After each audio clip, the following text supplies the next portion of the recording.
नमस्कार मित्रों, मैं हूं दीक्षा अजेकर और आप देख रहे हैं स्मृति मनोवृत्ति चैनल।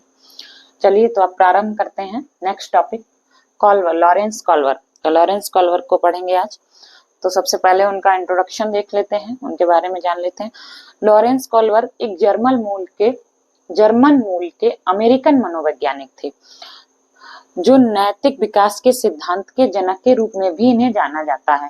ये सिद्धांत कई काल्पनिक कथाओं से भरा हुआ है, जिनमें से इनकी एक सबसे प्रसिद्ध कथा जो है वो हिंज वाली कहानी है। कहानी क्या थी? जो हिंज की कहानी है वो मुख्य रूप से ये थी कि हिंज की जो पत्नी होती है उनको एक प्रकार का कैंसर रहता है। तो उसकी जो ये बीमारी की दवाई लेने जाते हैं डॉक्टर के पास, तो उसकी दवाई डॉक्टर बहुत महंगी दे रहा होता है। दवाई इतनी ज्यादा कॉस्टली होती है जो हिंज अफोर्ड नहीं कर सकता होता। दवाई बहुत महंगी है, वो उतनी महंगी दवाई नहीं ले सकता था, लेकिन उसको अपनी पत्नी को ठीक भी करवाना था। तो उसके लिए उन्होंने क्या किया, कई बार जब परेशान हो गया और उसको कोई समाधान नहीं मिला, तो एक बार आधी रात को डॉक्टर के घर चोरी से जाके और दवाई चोरी करके ले आए। तो ये इनकी हिंज वाली कहानी थी। फिर ये कहानी उन्होंने कुछ 10 से 16 वर्ष की अवस्था के जो आयु वर्ग के बालक थे, जो इनके सिद्धांत का मेन एज ग्रुप है, तो उसके बच्चों को सुनाया। फिर उसी के आधार पर इन्होंने अपना सिद्धांत आगे दिया। इस सिद्धांत को समझने के लिए इनके 3 महत्वपूर्ण शब्द हैं, जिनको हम लोग जान लेंगे। तो पहला तो है नैतिक विकल्प।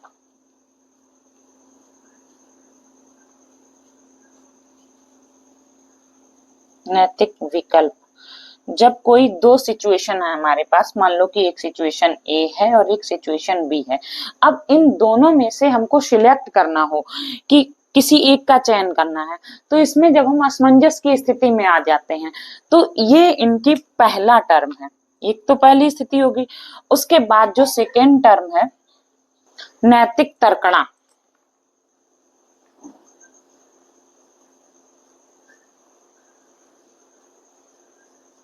Moral reasoning.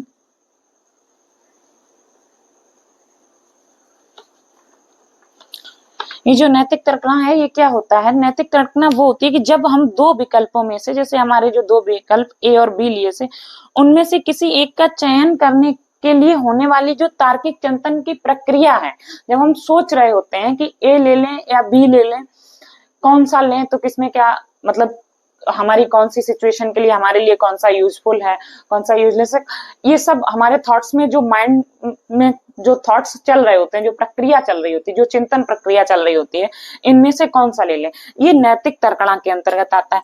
तीसरा जो इनका टर्म है नैतिक कार्यवाही।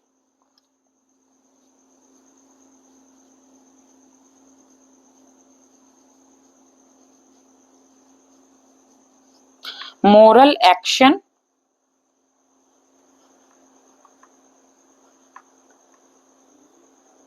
या बिहेवियर।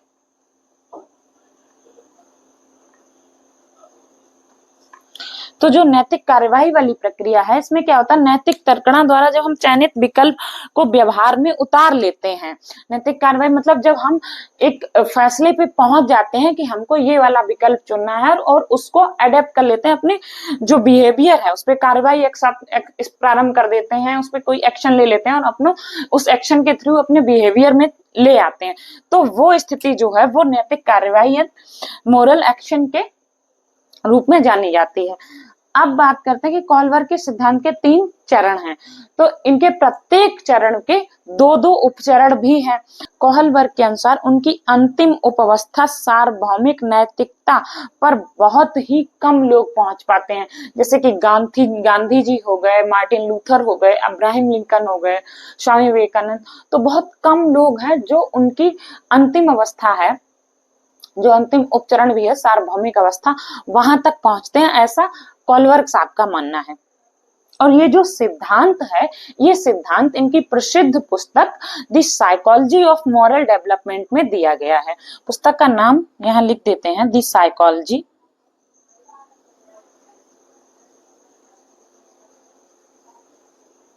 ऑफ मॉरल डेवलपमेंट, इसमें दिया गया है। चलिए तो अब सिद्धांत की तरफ आगे बढ़ते हैं। बात करते हैं नैतिक विकास के सिद्धांत की। तो इस सिद्धांत के मुख्य 3 चरण होते हैं, प्रत्येक 3 चरणों के 2-2 उपचरण होते हैं, कुल मिला के 6 चरण होते हैं। तो हम लोग सबसे पहले फर्स्ट चरण पे बात करते हैं, जो है पूर्व नैतिक, पूर्व परंपरावादी या पूर्व रूढ़वादी चरण, pre moral, pre traditional stage. इसमें क्या होता है, इसका जो पहला उपचरण है वो दंड एवं आज्ञा पालन की स्थिति है। मतलब पनिशमेंट एंड ओबीडियंस भी बोलते हैं इसको। माता पिता के नियंत्रण में नैतिकता होती है। मतलब नैतिकता किस प्रकार की होती है, जैसे अगर मान लो किसी बच्चे से कोई काम बिगड़ गया और वो माता पिता को नहीं बताना चाह रहा, जैसे मान लो खिड़की टूट गई, तो हम लोग पूछ रहे हैं, पेरेंट्स बच्चे से पूछ रहे हैं, बताओ खिड़की किसने तोड़ी, नहीं तो डांट पड़ेगी या मार पड़ेगी। तो कहीं मार न पड़ जाए उस भय से बताना। तो ये तो हो गई दंड और आज्ञा पालन की स्थिति में नैतिकता। दूसरी बात आती है अहम केंद्रित या यांत्रिक सापेक्ष नैतिकता। मतलब इसमें क्या करता है, बालक अपने फायदे की बात करता है, ईगो सेंटर्ड बालक होता है। क्या करता है वो, आपको बोलेगा, मान लो 2 भाई बहन झगड़ रहे आपस में, उनमें से किसी एक से काम बिगड़ा है, दूसरे को पता है, तो वो कहता है ठीक है मैं छिपा लूंगा, नहीं बताऊंगा, लेकिन उसके बदले में आपको मुझे कुछ खिलाना पड़ेगा, कुछ खिलाओ तो मैं खिड़की किसने तोड़ी या कोई भी काम किसने बिगाड़ा है वो मम्मी या पापा को नहीं बताऊंगा। तो इस अवस्था में जो बालक की नैतिकता है वो बालक की नैतिकता नहीं है, नैतिकता किसी बाहरी कारण के रूप में है, क्योंकि माता पिता से मिलने वाला जो संभावित दंड है उससे बचने के चक्कर में उसमें नैतिकता दिखाई जा रही है। ये हमारा फर्स्ट चरण हुआ। बात करते हैं दूसरे चरण नैतिक परंपरावादी या रूढ़िवादी चरण की। तो इस चरण की जो आयु सीमा है वो है 10 से 13 वर्ष।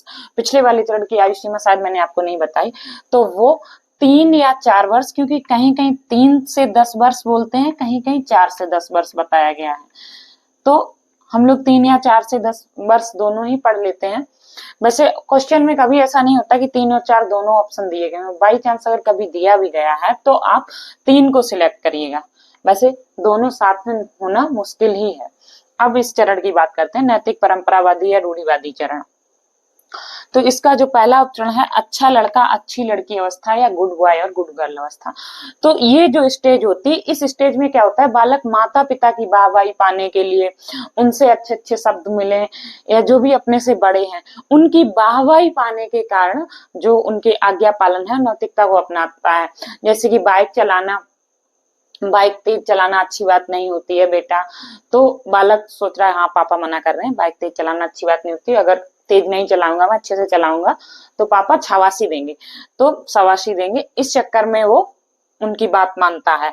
तो ये गुड बाय गुड गर्ल यानी जो कंडीशन होती है उस चक्कर में बात मानता है। या मान लो कई बार बाहर से भी सुनने को मिल जाता है कि आपका बेटा बहुत तेज बाइक चला रहा था, पता चला पड़ोस वाले शर्मा जी आके घर पे पापा को बता रहे हैं कि आपका बेटा या बेटी बहुत तेज बाइक चलाता है, और वहीं कोई अच्छा चलाता तो कहता है हाँ आपका बच्चा बहुत अच्छे से बाइक चलाता है और बहुत तेज नहीं चलाता है आज के युग के बच्चों की तरह, तो उसको सबकी गुड बुक्स में रहने के लिए मिलता है। तो इसलिए जो नैतिकता अपनाता है वो इस स्टेज की नैतिकता होती है कि अच्छा लड़का अच्छा लड़की वाली। बात करते हैं कानून और व्यवस्था अवस्था। तो इसमें क्या, जो अपनी स्वतंत्रता का हनन ना हो और कानून का भी हनन ना हो। सिग्नल तोड़ने से जुर्माना भरना पड़ेगा, इसलिए नैतिकता का मानना, लाल बत्ती पे गाड़ी क्रॉस करना अपराध है, ये सारी जो चीजें हैं अगर आप तोड़ के जाते हो तो आपको जुर्माना भरना पड़ेगा, अपराध के शिकार होंगे। तो कहीं निजी स्वतंत्रता का हनन ना हो, इसलिए कानून को मान लेता है बालक। तो कानून को मानते हुए निजी स्वतंत्रता पर बल ना आए, इस चक्कर में ये जो अवस्था है इसको मानता है। तो ये कानून एवं व्यवस्था अवस्था वाली जो नैतिकता ये हो गई। पहले चरण में क्या है कि जो माता पिता और बड़े हैं उनकी उनकी बातों का अनुसरण करता है, क्योंकि उनकी स्वीकृति बालक को पानी होती। और दूसरे में कानून का भी हनन ना हो और अपनी निजी स्वतंत्रता का हनन ना हो। उसके चक्कर में भी मान लो अगर रेड लाइट पे आप बाइक क्रॉस करते हो, फिर आप पे चालान हो जाता, जुर्माना होता, तो आपकी स्वतंत्रता में कहीं ना कहीं दिक्कत आती ना, और आपको फिर चालान भरना, ये भरना वो भरना, तो ये सारी प्रोसेस से गुजरना पड़ता है, उसमें तकलीफ ही होती है। तो उसमें कहीं ना फंसना पड़े, उसके चक्कर में ये वाली नैतिकता। तो ये सारी ही एक प्रकार से बाहरी प्रेशर या बाहरी दबाव के कारण आने वाली नैतिकता है। बात करते हैं उत्तर नैतिक या उत्तर परंपरावादी या उत्तर रूढ़िवादी चरण की। Post moral stage. इस स्टेज की जो आयु सीमा है वो 13 से 16 वर्ष है। तो इस स्टेज की जो जो दो चरण है, सामाजिक अनुबंधन या आपसी समझौता, सार्वभौमिक नैतिकता। मतलब सामाजिक अनुबंधन या आपसी समझौता की वो स्थिति है, मान लो अगर कोई परिवार है, दो भाई हैं किसी परिवार के, उनमें आपसी लड़ाई झगड़ा है, आपसी मनमुटाव या उनका बंटवारा वगैरह का सीन चला है, तो वो दोनों मिलके इस स्थिति पे पहुंचे कि हम कोर्ट कचहरी के चक्कर नहीं लगाएंगे, कानून को अपने परिवार के बीच नहीं आने देंगे, हम दोनों भाई मिलकर आपस में तालमेल बैठा लेंगे और हम आपस में निपटा लेंगे अपना काम। तो हमें कोर्ट कचहरी का चक्कर नहीं लगाना है या बाहरी लोगों को नहीं बुलाना है, बाहरी अपना जो पारिवारिक है, अपनी निजी चीजें हैं, उनको बाहरी समुदाय के बीच क्यों लाएं, हम आपस में मिलजुल के ही उसका समाधान निकाल लेंगे। ये तो हुई आपसी समझौता वाली स्टेज। दूसरी बात आती है सार्वभौमिक नैतिकता।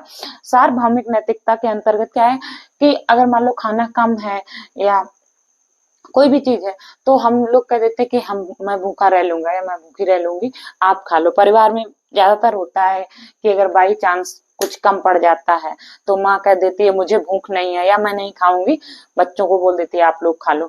तो ये जो स्टेज है सार्वभौमिक नैतिकता की, ये जो नैतिक विकास का सिद्धांत है, इसका चरम है, मतलब पीक लेवल, एकदम अंतिम स्टेज है। यहाँ तक इन्होंने बोला है, जो हमारे कॉलबर्ग साहब हैं, कि इस स्टेज तक बहुत कम लोग पहुंचते हैं। जैसे कि बताया मैंने पहले ही, महात्मा गांधी हो गए, मार्टिन लूथर हो गए, तो इस टाइप के जो कुछ एक दो लोग हैं वो ही वहां तक पहुंचते हैं, सारे लोग इस सीमा तक नहीं पहुंचते हैं। तो इस चरण में मेन होता क्या है, इस चरण का जो पहला उपचरण है, इसमें इन्होंने कानून से बढ़कर आपसी समझौते को माना है ना, समाज को माना है। जबकि दूसरा उपचरण में इसमें ये माना है कि अगर कानून टूट भी रहा हो, फिर भी अगर कार्य मानवता का है, तो वो कार्य अगर मानवता की दृष्टि से ठीक है, अगर कोई कार्य, तो वो हमें कर लेना चाहिए। ये तो हमारा हुआ नैतिक विकास का सिद्धांत, यहाँ पे खत्म होता है। अब हम लोग इनके नैतिक विकास के सिद्धांत की कुछ आलोचनाएं हैं, तो वो देख लेते हैं। इस सिद्धांत की प्रमुख आलोचनाएं निम्नलिखित हैं, जो हमारे सामने लिखी हुई है, major criticism of this theory.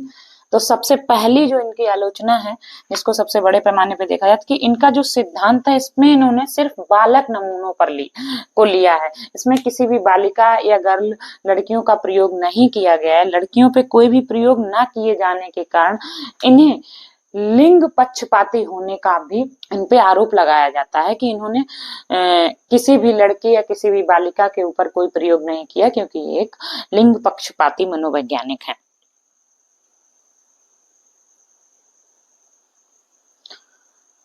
दूसरा, कॉलबर्ग के अनुसार नैतिक तर्कणा एवं नैतिक कार्यवाही के बीच गहरा संबंध है, लेकिन कई बार ये सच नहीं होता है।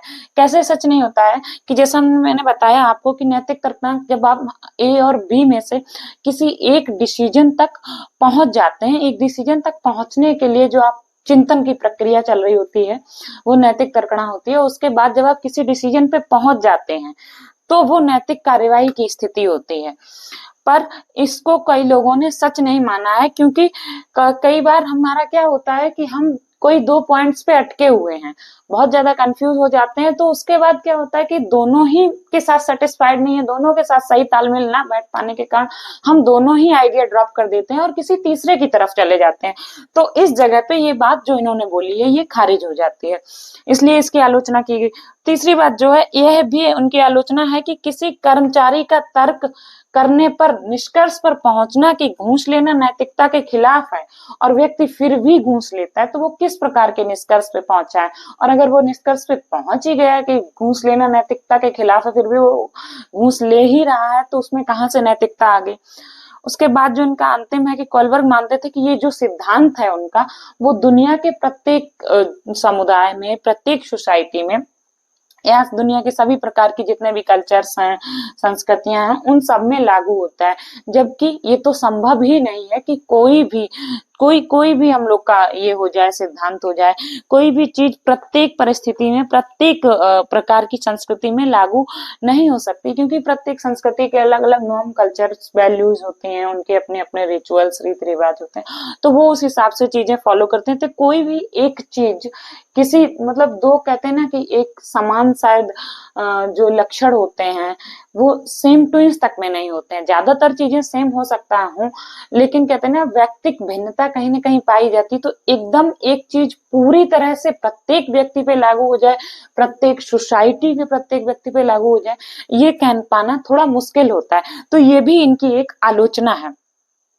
तो इसी के साथ हमारा ये टॉपिक यहाँ पे मतलब नैतिक विकास का सिद्धांत और लॉरेंस कोलबर्ग का जो टॉपिक था ये समाप्त होता है। इसी के साथ ये क्लास आज हम लोग यहाँ पे समाप्त करते हैं। तब तक आप लोग जुड़े रहिए हमारे साथ। तो हमारे साथ जुड़े रहने के लिए हमारे चैनल को सब्सक्राइब कर लीजिए, बेल आइकन दबा लीजिए, ताकि आपको नोटिफिकेशन सबसे पहले मिल जाए, प्रत्येक क्लास आप सबसे पहले और सर्वप्रथम अच्छे से देख सकें। खुश रहिए, प्रसन्न रहिए, हंसते मुस्कुराते रहिए और देखते रहिए स्मृति मनोवृत्ति चैनल। मिलते हैं नेक्स्ट क्लास में, तब तक के लिए शुभ रात्रि, गुड नाइट, धन्यवाद।